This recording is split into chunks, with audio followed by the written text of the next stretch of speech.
방금 전에 박인식 선생님께서 조선일보가 일제강점기 때 어떤 그 부일 반역 행위를 했는지에 대해서 이렇게 상세하게 설명을 해 주시려다가 그냥 시작도 못하고 시간이 거의 다 가버리는 바람에 그렇게 돼버렸는데, 사실 뭐 1시간, 몇 시간 가지고 그거를 자세히 말할 수가 없죠. 근데 뭐 우리 다 아는 사실 아닙니까? 일제강점기 20년 동안 조선일보가 침략국인 일제, 조선총독부의 식민통치에 협력하고, 적국 수괴인 일본 왕을 찬양하고, 이런 명백한 반역행위를 저질렀잖아요.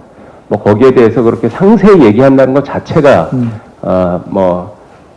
의미가 없는 그런 일이라고 생각됩니다. 그런데 문제는 뭐냐면은, 오늘 이 자리가 이게 참으로 뜻이 깊은 것은 뭐냐면, 1945년 우리가 해방된 이후, 그리고 48년 대한민국이 건립된 이후로 최초로 국회에서 친일 반역, 부일 반역 언론사에 대한 단죄에 대한 얘기가 나왔다라는 겁니다. 여러분들도 아시다시피 1948년도에 반민특위법이 제정돼서 부일 반역자들에 대한 청산에 대해서는 논의가 되고 국회에서 거기에 대해서 이제 법까지 제정이 되고, 물론 49년도에 실패는 했습니다만, 하지만 프랑스 드골 정부에서 행해졌던 철저한 그 반역 언론사 언론인들의 청산 작업은 우리나라는 시작도 되지 않았었죠. 거기야 명백한 반역자들조차도 처벌을 제대로 못했는데 무슨 반역 언론사까지 그렇게 처벌할 생각까지는 하지 못했던 것 같습니다. 그러다가 내정이 벌어지고, 그리고 또 권위주의 독재 정권이 수십 년 동안 계속되고 하는 와중에 우리는 이 문명국가로서, 자주 독립국가로서 가장 기본적으로 해야 됐었던 그런 반역자, 반역 언론사에 대한 처단을 까먹어버렸던 것이죠.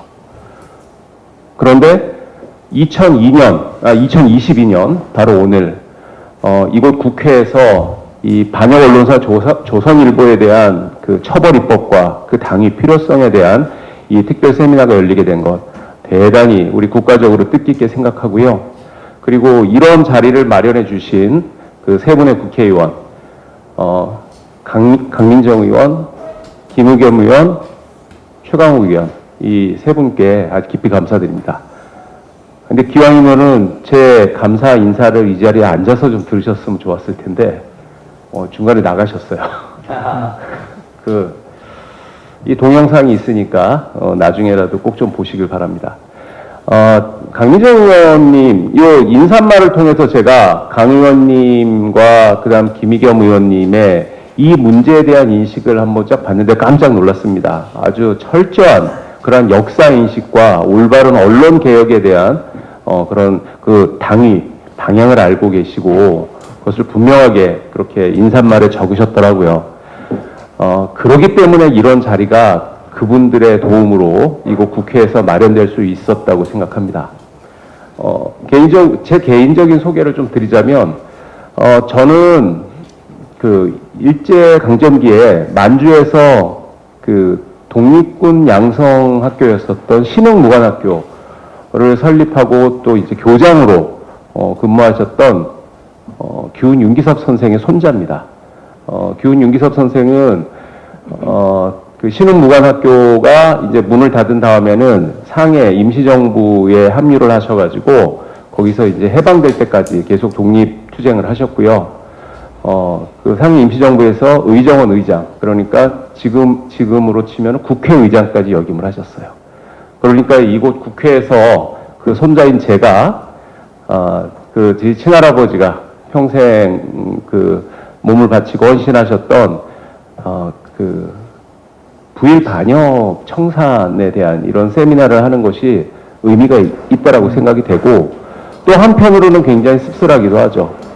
이게 도대체 어떻게 된 나라가, 그 독립투사가 했었던 그런 그 일제, 침략국 일본 제국주의에 대한 어떤, 식민에 대한 청산 작업까지 독립투사의 가족들한테 AS를 맡기나. 아주 우습죠? 저는 그 광복회, 여러분들 광복회 아십니까? 예, 독립운동가와 그 후손들의 단체인데요.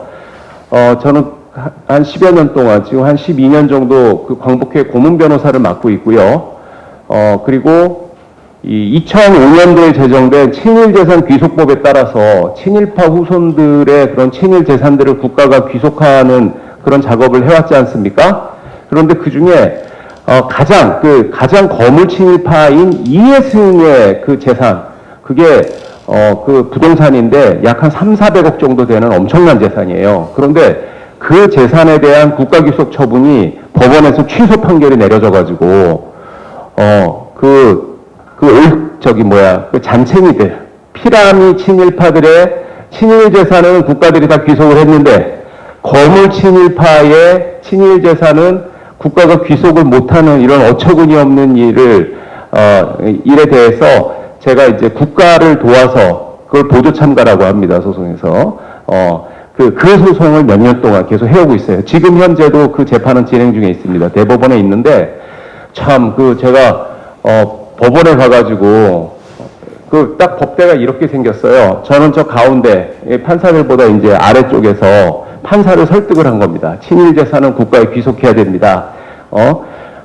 그 침략국에 합세를 해가지고 조국을 배신하고 동족을 해한 그 반역자들이 반역의 대가로 형성한 그 부가 그게 그 후손들한테 계속해서 내려가서 그 후손들이 그 반역자 선조들의 부로 호의호식하고 지금까지도 잘 먹고 잘 살고 사회적으로 높은 지위와 권세를 유지하는 이 잘못된 언어 도단의 부정의를 우리 대한민국의 법원이 바로 잡아줘야 됩니다라고 호소했습니다. 저희 집안은 독립운동하다 완전히 망해버렸어요. 100년 동안 그거를 다시 회복하는데 100년이 걸렸습니다. 제가 요행이 공부를 좀 잘해가지고 사법시험에 합격을 해서 변호사라는 전문 직업을 얻게 된 다음에 간신히 중산층으로 회복이 됐지, 그 전에는 도시 빈민이었습니다. 국가의 도움은 없었죠. 저는 독립운동가들의 후손들 중에서는 아주 예외적으로 잘 풀린 케이스예요. 대부분의 독립운동가 집안들은 지금 완전히 다 망해버리고 그 후손들은 지금 거의 극빈의 생활을 하고 있습니다. 이 대한민국에서. 그런데 그 반역자들의 후손은 여러분들 잘 알고 계시잖아요. 반역의 대가로 얻은 부와 권세가 그게 대물림되고 있어요. 그것을 해방 이후 60여 년 만에 다시 정상으로 만들자고 하는 게 친일재산 귀속법의 입법 취지잖아요. 그런데 그것조차도 법원이 아주 형식 논리적인 그런 법 해석을 통해 가지고 거물 친일파의 손을 들어주고 국가를 패소시켜주는 그 어처구니 없는 상황에서 제가 대단한 모멸감과 이런 것을 느끼면서 저 낮은 데서 높이 앉아있는, 법대 위에 앉아있는 판사들, 대한민국이 독립국가가 됐기 때문에 그렇게 고관의 자리로서 명예와 권세를 누리고 있는 바로 그 자들한테 호소를 했던 겁니다. 그런데 굉장히 표정이 냉담하더라고요. 국가가 있어야 그 사람들이 판사를 하고 고관대작을 하는 거 아닙니까? 그 국가를 되찾기 위해서 모든 걸 다 바치고 희생당한 독립투사들이 있고, 그리고 그 독립투사의 손자가 반역자의 저 친일 재산을 국가가 귀속해야 된다라고 호소를 하는 이 어처구니 없는 일이 벌어졌던 거죠. 지금 제가 이 국회에서 이 세미나 발표를 하는 것도 사실 이제 그런 행위의 연장선상이고요. 제가 조선일보 잘 아시지 않습니까? 조선일보는 우리 대한민국에서 보이지 않는 아주 강력한 권력의 하나라고들 알고 있고 많이 무서워하잖아요. 그럼에도 불구하고 제가 막 나서가지고 반역 언론사 조선일보는 반드시 단죄돼야 되고 폐간돼야 된다. 이 얘기를 드러내놓고 하는 것은, 그러지 않으면 이 조선일보 같은 이런 반역자들의 후손이 계속 대한민국에서 호의호식을 하고 권세를 유지한다면, 그러면 평생 조국의 독립을 위해서 헌신하고 희생한 바로 그분들, 그분들은 뭐가 됩니까? 예? 저희 외할아버지, 그 다음 저희 외할머니, 저희 어머니 평생 고생만 하다 돌아가셨던 그분들의 그 희생은 뭐가 돼요? 그래서 제가 나설 수밖에 없었던 겁니다. 그래도 저는 그나마 이렇게 나와서 얘기라도 할 수 있는 사회적 지위가 돼서 그런데 대부분의 독립운동가의 후손들은 이렇게 나올 수도 없는, 지금 대한민국은 그런 나라죠. 네. 서론이 좀 길었고요. 참 외국에는, 해외에서는 이 2차 대전 지난 다음에 그런 전체주의 국가나 또는 제국주의 파시즘 세력에 의해 가지고 지배당했다가 해방된 그런 국가들이 새로운 나라를 건설하면서 제일 먼저 했던 것들이 반역자를 처단하는 일이었잖아요. 이런 얘기를 늘 처음에 하긴 하는데 참 얘기할 때마다 참 가슴이 아프고 부끄럽습니다. 왜 그러냐면 대부분의 문명 국가들은 다 이제 그 반역자들을 처단했거든요. 전 세계 22개 국가가 그런 식으로 그 특별 법원을 만들어 가지고 반역자들을 처단을 했는데 그 중에 유일하게 딱 한 나라가 그 반역자들을 처단하기 위해서 특별법도 제정하고 특별 재판소도 만들고 특별조사위원회도 만들고 했는데 결과적으로 단 한 명의 반역자도 처단하지 못한 유일한 국가가 있습니다. 그게 바로 우리 대한민국입니다. 너무너무 부끄러워서 제가 이 얘기를 할 때마다 진짜 어떻게 눈길을 둘 수가 없어요. 우리 서로 쳐다보기가 부끄럽죠. 자, 그런데 제가 이 문명국가에서 반역행위에는 공소시효란 없다라는 얘기를 제가 주로 합니다. 근데 이제 이 공소시효라고 하는 거는 이건 형사처벌과 관련된 그런 법률상 용어인데 제가 문명국가에서 공소시효란 없다라고 딱 얘기하는 거는 그런 의미는 아니고 일종의 좀 비유법 같은 거예요. 반역행위는 아무리 오랜 시간이 흘러가도 거기에 대한 책임을 피할 수 없다. 반역행위는 아무리 오랜 시간이 흘러도 반드시 단죄해야만 된다.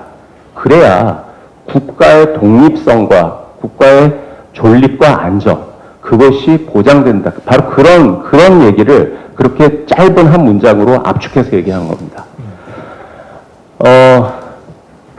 지금 현재 대한민국에서는요, 1945년 이전에 그런 일본 제국주의의 그 침략행위에 부역을 했었던 사람들이 아마 생존해 있지 않을 겁니다.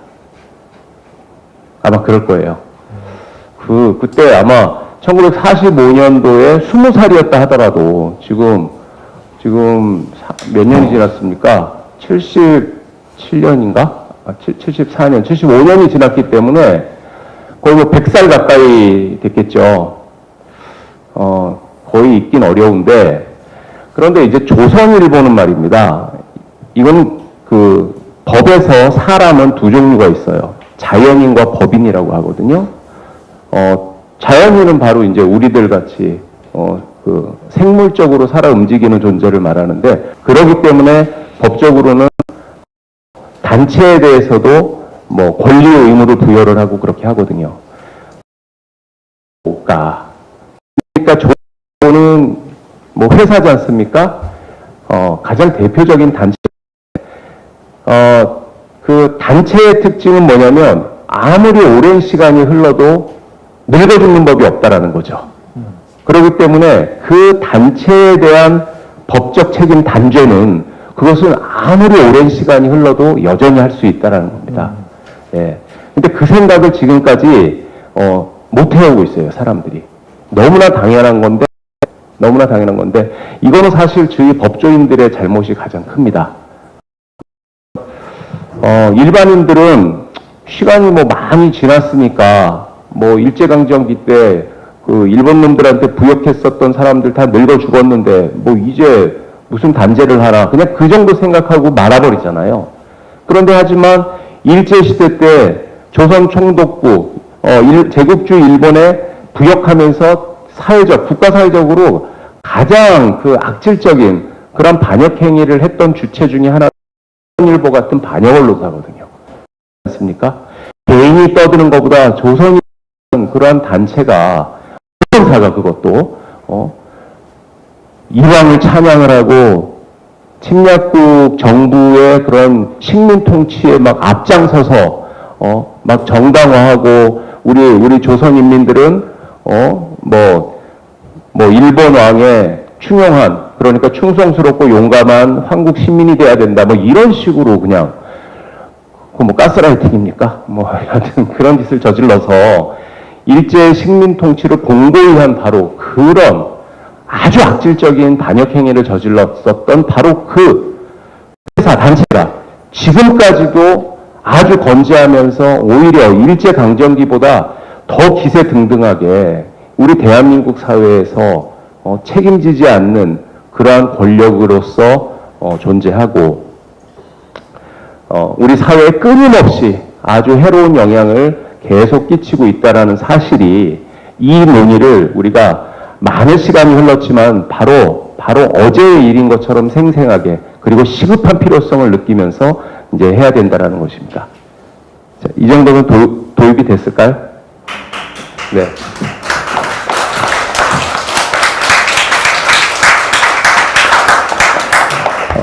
그런데 지금까지는 이 조선일보가 진짜 우리 국가사회적으로 진짜 대단히 유해한 언론사다, 이런 일을 많이 해왔죠. 그런데 그 이유는 조선일보의 어떤 편파적인 언론 보도, 조선일보가 역대 권위주의적인 독재 정권에 유착해가지고 그런 독재 정권이 행하는 여러 가지 그런 그 사회악들, 이런 것들을 다 은폐하고 국민들을 호도하고 이제 이랬기 때문에 너희는 언론사로서 굉장히 그 비난받을 일을 많이 하고 있으니까 너희들은 없어져야 된다.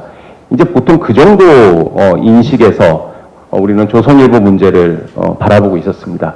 지금 여기 앉아 계신 그냥 백발이 성성하신 여러 어른들, 아마 수십 년 동안 그런 조선일보의 그 나쁜 언론으로서의 문제점을 지적하면서 쌓아오신 분들로 제가 알고 있습니다. 그런데 이 조선일보는 말이에요, 너무나 교활하게도 우리 한국 사회의 일종의 병이라고 할 수 있는 그런 이념 대립, 그 다음에 정치적 진영, 진영주의, 거기에 뿌리박고 있어요.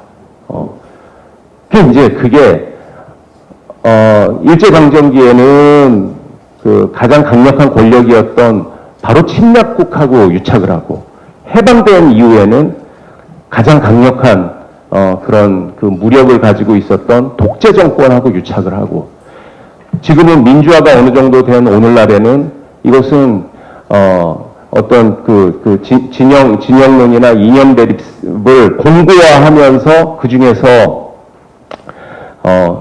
반민족적이고 반국가적이고 반민주적인 그런 세력들, 하지만은 우리 한국 사회에서 굉장히 기득권으로서 그렇게 자리 잡고 있는 이런 세력들의 뿌리 내리고 있기 때문에 우리가 올바름을 추구하면서 지금 우리 한국 사회 현실은 여러 가지로 병폐가 많고 온전한 국가 사회가 아니다. 이제 그러면서 공격을 비판을 하고 하다 보면 한국 사회의 기득권의 문제를 지적을 해야 되고, 그러면 그 기득권에 뿌리박고 있는 조선일보를 이제 비판을 해야 되는데 조선일보는 끄떡없는 거죠. 그러면서 우리를 비판하고 비난하는 것은 우리 한국 사회의 기득권을 공격하려고 하는 저 불순한 무리들이 불온한 생각을 가지고 하는 것이다. 이런 식으로 살아남아 있기 때문에 이제 그런 식으로 잘못된 언론사인 조선일보를 폐간시킨다던가 그렇게 하는 것이 이게 이제 효과가 없었던 거죠. 자, 그러면은 어떤 식으로 해야 될까?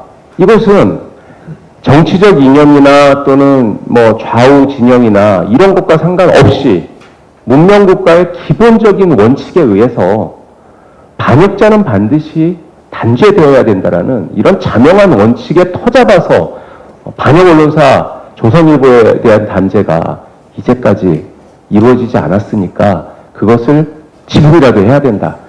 저는 바로 이러한 당위성에서 국가 사회를 설득해 나가야 된다고 생각합니다. 여러분, 반역자를 처단하는 데 있어서 뭐 시간이 많이 지났다든가 지금 처단할 법률이 없다, 뭐 처단의 근거로 삼을 법률이 없다던가 뭐 이런 이유로 반대하는 사람이 있을까요? 법률이 없으면 법률을 만들어야죠. 예? 아니 도대체 한번 생각을 해보십시오. 우리가 이제 어떤 멀쩡한 정상적인 국가가 있는데 몇십 년 동안 외적한테 지배를 당했어요. 그러다가 몇십 년의 투쟁을 통해서 이제 다시 국가를 회복을 했는데, 되찾았는데 반역자들이 있단 말입니다. 그런데 이거 뭐 반역 행위를 한 지 오래됐으니까 뭐 처벌할 어떤 현행법, 실정법이 없으니까 뭐 그건 죄가 아니다. 뭐 이런 식으로 넘어간다면 그게 제정신이에요? 만약에 그런 국가가 있다면 그 나라는 오래가지 못하겠죠. 우리 대한민국이 그랬습니다. 근데 참 운이 좋은 거예요. 해방 후 지금 80년이 가까워지고 있는데 망하지 않은 게. 그런데 언제까지 이럴 수는 없겠죠. 80년을 넘기지는 맙시다. 해방 후 80년을. 뭐 80년이 특별한 의미는 있는 건 아닌데, 특별한 의미는 있는 것은 아니지만, 그래도 뭐 77년을 넘기지 맙시다. 이거보다는 80년이 낫잖아요. 85년을 넘기지 말자는 거는, 이거는 너무 좀, 아직도 몇 년이 남아있고, 해방 80년이 2025년일 겁니다. 조선일보에 대한 단죄 처벌, 2025년 전까지는 좀 일단락을 지었으면 좋겠어요. 저는 크게 법적 방안 두 가지 방법이 있다라고 생각을 합니다. 그 두 가지 방법이 뭐냐면, 첫 번째는, 조선일보의 사주, 방응모의 후손 일가가 가지고 있는 조선일보의 주식, 이러한 재산을 친일재산으로 국가가 몰수하는 겁니다. 첫 번째. 그것은 친일재산 귀속법이라는 근거법률이 있기 때문에 그 근거법률에 의해서 가능할 수 있습니다. 물론 구체적인 아주 세세한 그런 이 법률 규정에 대한 그 형식 논리적 해석이나 뭐 이런 걸로 가지고 뭐 문제를 제기하는 경우는 있을 수 있을 거예요. 그런데 하지만 그것은 뭐 법률이라고 하는 것은 얼마든지 개정을 할 수 있는 것이고, 그 다음에 또 현행 법률에 대한 보다 이 입법 취지에 부합하는 그러한 해석을 통해서 충분히 가능할 거라고 생각이 됩니다. 지금 친일재산 귀속법상 친일재산이라고 하는 것은 친일행위 규명법이라는 법이 있어요. 그 법에 의해서 방응모 씨는 이미 친일 반민족 행위자로 국가가 결정해서 발표를 했습니다. 이 방응모 씨가 친일 행위의 대가로 취득한 바로 그 재산을 상속받거나 또는 이것이 친일재산이라는 사실을 알면서 무상으로 유증받고 한 것들은 다 친일재산으로 간주가 돼가지고 국가에 귀속되게 돼 있거든요. 그런데 방응모 씨가 가지고 있는 조선일보의 그 주식 지분, 그것은 일단 주식 지분이라고 하는 것이 재산이라고 하는 것은 뭐 여러분들도 잘 아시죠? 그런 것이 방응모가 1932년도에 조선일보를 인수한 다음에 뭐 중간에 뭐 한 1940년서부터 45년까지 약간 뭐 자진폐간 비슷한 짓을 잠깐 하긴 했지만, 그러니까 영업을 잠시 중단한 사실은 있지만 해방 이후에 또 다시 문 열어가지고 지금까지 나오고 있잖아요. 일제강점기 때 그 친일행각을 벌였던 조선일보가 지금 오늘 아침까지도 신문을 찍어낸 그 조선일보랑 동일한 그 신문사라고 하는 거는 조선일보 스스로도 부인하지 않고 있습니다. 오히려 자랑하고 있죠. 그렇기 때문에 조선일보가 일제강점기 때 그렇게 그 일제의 식민 통치에 협조를 하고 뭐 이황을 찬양하고 뭐 함으로써 사세를 키워나가고 뭐 여러 가지 뭐 그 언론사로서 토대를 굳건히 잡음으로써 조선일보 주식이 갖게 된 재산적 가치라고 하는 것, 이것은 친일행위의 대가로 취득한 재산이라고 충분히 해석할 여지가 있고요. 그리고 그것이 이제 상속을 통해서 지금 현재 방응모 후손 일가가 가지고 있는 조선일보 계열사에 대한 지분, 이제 그 지분으로 내려왔지 않습니까? 그거는 친일재산으로 얼마든지 국가 귀속시킬 수 있다라고 생각합니다. 또 다른 한 가지 방법, 그거는 뭐냐면은 신문사 폐간 절차입니다. 지금 현재 신문 등의 진흥에 관한 법률, 신문법이라고 하는데 여기에 보면은 신문사 등록 취소 청구 심판 청구 제도라는 게 있어요. 이게 신문법 22조 2항에 규정되어 있는데 지금 현재 신문법에는 등록 취소 사유가 3가지가 의뢰되어 있습니다. 그러니까 이제 그 신문사는요, 그 광역지자체, 그러니까 서울특별시, 뭐 부산광역시 또는 무슨 도, 이거를 광역지자체라고 하는데, 광역지자체에 신문사 등록을 해야지 설립될 수 있도록 되어 있어요. 아마 조선일보는 서울시에 등록되어 있는 신문사일 겁니다. 그런데 그 광역지자체의 장이 신문법 22조 2항에 열거된 3가지 사유. 첫째, 거짓이나 그 밖에 부정한 방법으로 등록한 사실이 있는 경우. 둘째, 신문 내용이 등록된 발행 목적이나 발행 내용을 현저하게 반복해서 위반한 경우. 세 번째, 음란한 내용의 신문을 발행해서 공중도덕이나 사회윤리를 현저히 침해한 경우. 이 3가지에 해당되면은 법원에다가 등록 취소 심판 청구를 해가지고 법원의 결정에 의해서 등록 취소를 시킬 수 있도록 되어 있습니다. 그 등록 취소가 바로 우리가 흔히 말하는 폐간이에요, 폐간. 그런데 이 3가지 사유 중에 한 가지 사유를 더 추가한다면 얼마든지 이 등록 취소 심판 청구 제도를 통해서 조선일보를 폐간시킬 수 있다고 생각합니다. 그 문구, 그 김의겸 의원님이 저한테 그러면 어떤 내용을 추가하면 되냐? 좀 적어서 알려달라고 하셨는데 제가 적어 왔는데 나가셨어요. 네. 보좌관 계실 테니까 잘 전달해 주시면. 네, 보좌관 김의겸 의원실 보좌관님 누구 계세요?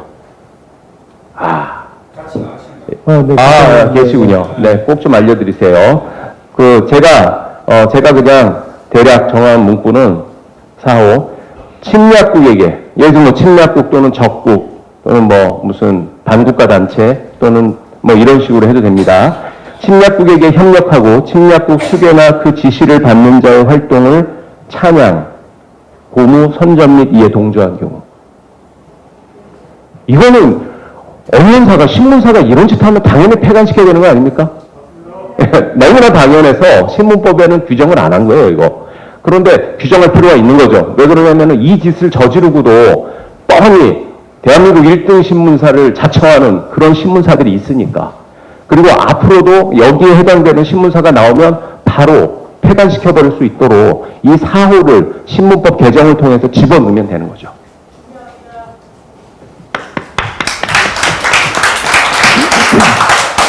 네. 이 간단한 그 개정, 이거 국회에다 해달라는 겁니다. 국회에서 신문법 개정, 요 문구 하나 집어넣어 주면, 그 다음에는 우리 시민들이 나서가지고, 서울 특별시 오세훈 시장한테 졸라가지고, 오세훈 시장한테, 아유, 그거 할 수 있어요. 오세훈 시장도 다 뭐 배울 만큼 배운 분이고, 그분도 이 어떤 양심이라는 게 존재할 겁니다. 그리고 국가의식도 투철하고 아주 그 큰 꿈을 꾸고 있는 분이기 때문에 잘 설득하면은 아마 우리 취지에 공감할지도 몰라요. 그래서, 조선일보에 대해서 등록 취소 심판 청구를 해달라. 그렇게 하고 오세훈 시장이 무슨 생각으로 갑자기 이제 그렇게 하면 또 우리는 법원을 설득을 해가지고 조선일보를 폐간하는 판결을 내려달라. 이런 식으로 해서 그렇게 해나가면 될 것 같고요. 시간이 많이 지났는데, 그렇다고, 뭐 제가 이제 막 이런 얘기 하면은 어떤 사람들이 그래요. 아무리 그래도 이게 80년 전, 100년 전에 있었던 일 갖고 조선일보사를 하루아침에 망하게, 뭐 좀 하자고 하는 건 너무 가혹하지 않느냐. 지금 조선일보를 생업으로 삼고 살고 있는 사람들이 어디 한둘이겠느냐.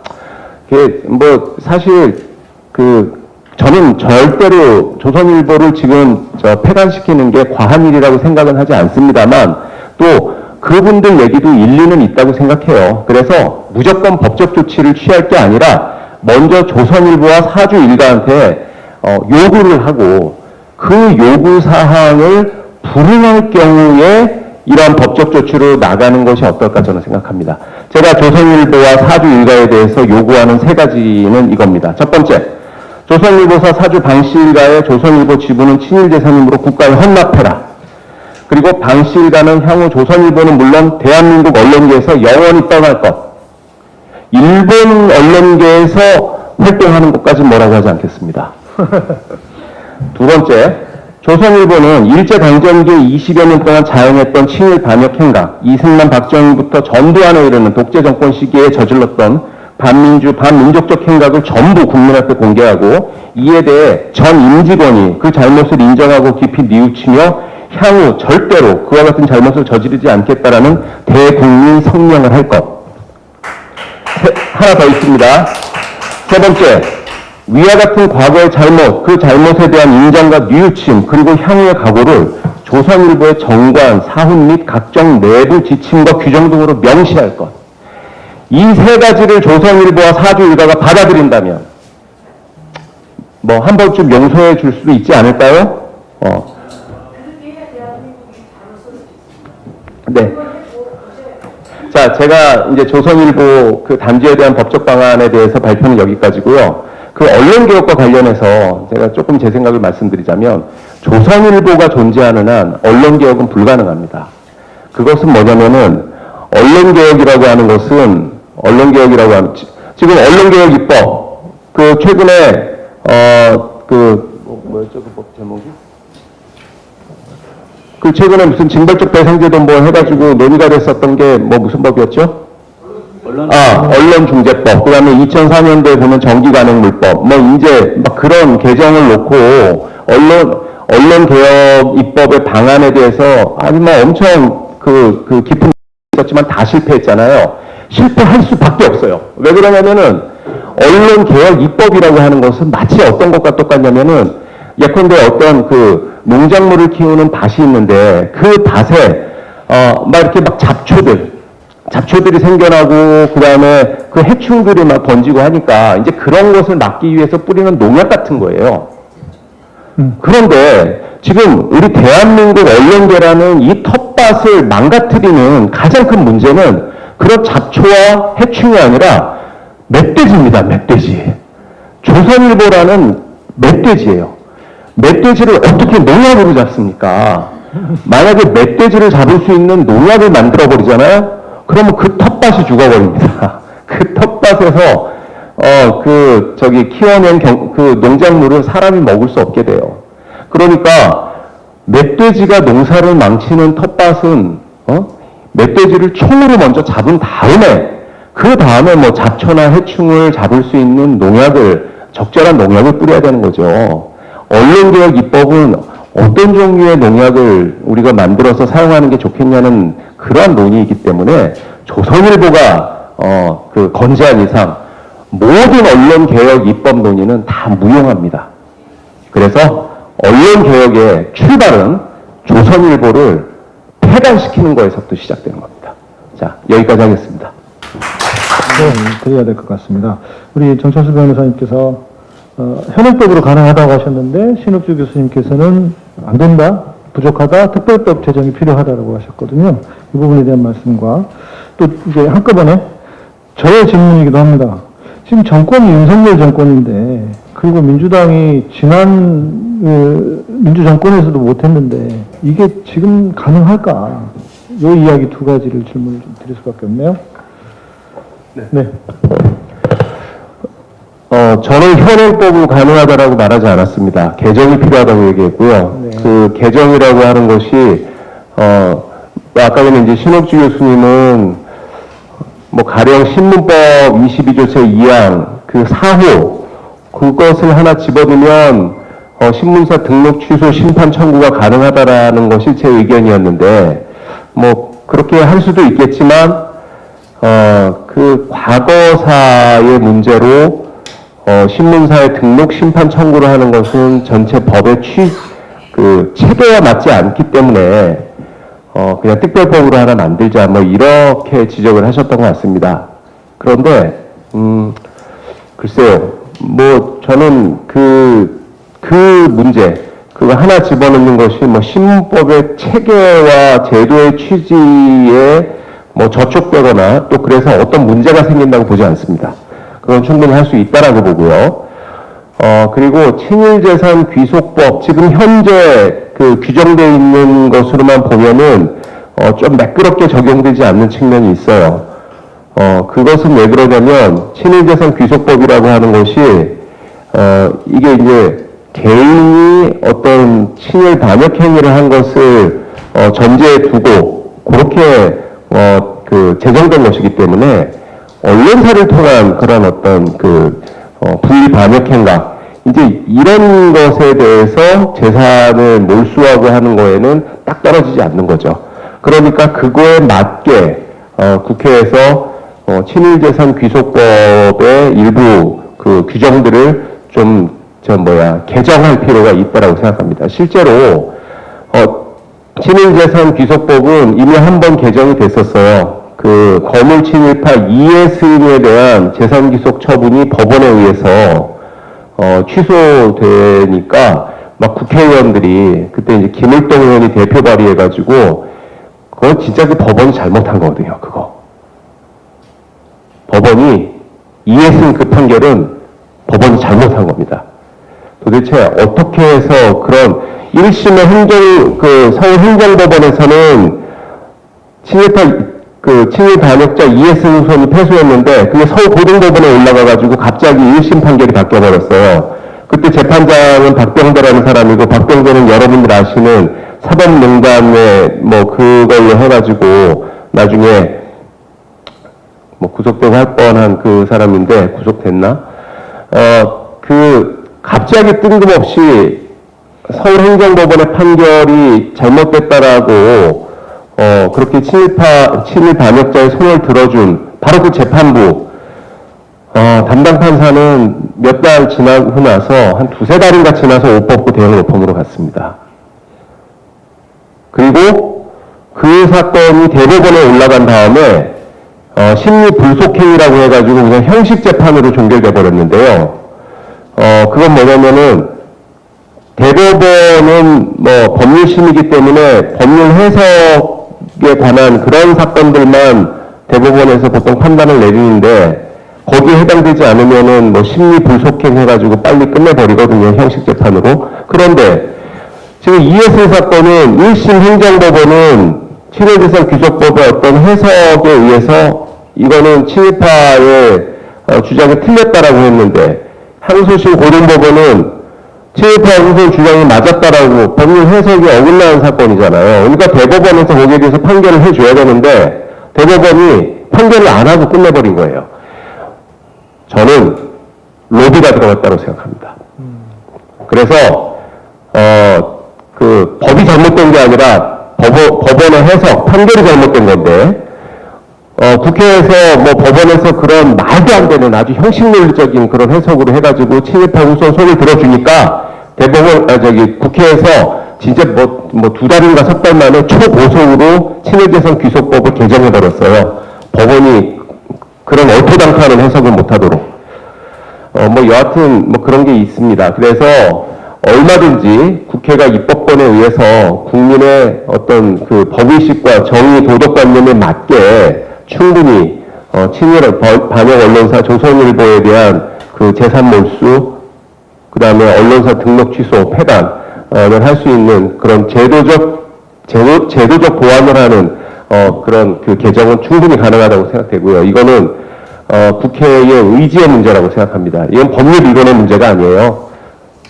이론이 없어서 반역자를 처단하지 못한다는 것은 언어도단입니다. 그렇지 않습니까? 네, 이 정도로 하죠. 네,